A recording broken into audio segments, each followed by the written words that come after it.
આમોદમાં ગૌમાતાનું કરુણ મોત. આઈ લવ આમોદ બોર્ડ પાસે ગંદકીના સામ્રાજ્ય વચ્ચે વધુ એક ગાય દમ તોડ્યો, તંત્ર સામે રોષ.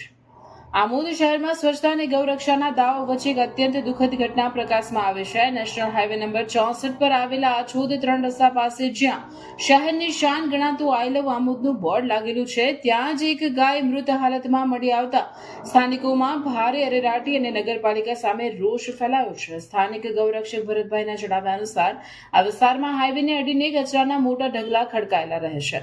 ખોરાકની શોધમાં રખડતી ગાયો આ કચરામાંથી પ્લાસ્ટિક અને ઝેરી પદાર્થો આરોગે છે, જે તેમના માટે જીવલેણ સાબિત થઈ રહ્યા છે.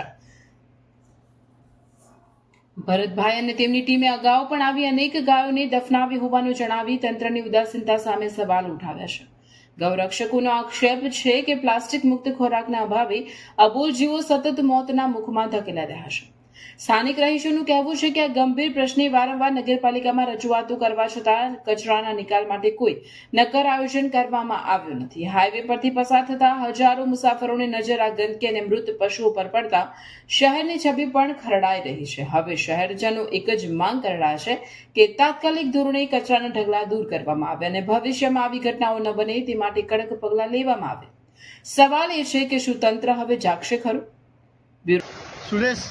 સુરેશભાઈ, આજે ગાય મૂળ હાલતમાં પડેલી છે, એ તમે અહીંયા શેરડીના રસનું દુકાન ચલાવો છો, તો તમારા ધ્યાનમાં હશે કેટલા દિવસથી કે અત્યારે જ મેં કાલની જોયું તો શું આજે બીમાર હતી કે કોઈ એવી આપણને ખબર નથી. એટલે આ ગાય કાલની પડેલી છે અહીંયા મૂળ હાલતમાં, એમ ને?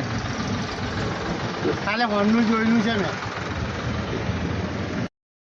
મારું નામ છે ભરતભાઈ ભીખાભાઈ વસાવા. આ કચરો ખાવાથી ગાયનું મૃત્યુ પામ્યું છે. આજે 2 દિવસ થયા છે ગાયને મર્યા, પણ કોઈ આને ઉઠાવવા રાજી નથી, કચરો સાફ કરાવવા રાજી નથી. આટલી બેદરકારી છે આમોદના નગરપાલિકાની. તમે જોઈ શકો છો આ ગૌ માતા મળેલી પડેલી છે, એના ઉલ્લેખમાં કોઈ નિરાકરણ આવતું નથી. વારે ઘડીએ આ પશુઓને તકલીફ થાય છે, એના માટે પાંજરાપોળ આ બિનઆધારી ગાયો અમે પૂછીએ કે તો અમારી નો એટલે બિનઆધારી ગાયો છે.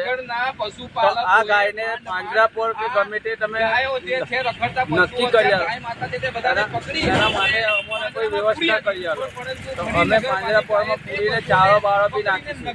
અત્યાર સુધી કેટલી ગાયો કચરો ખાતી થયેલ છે?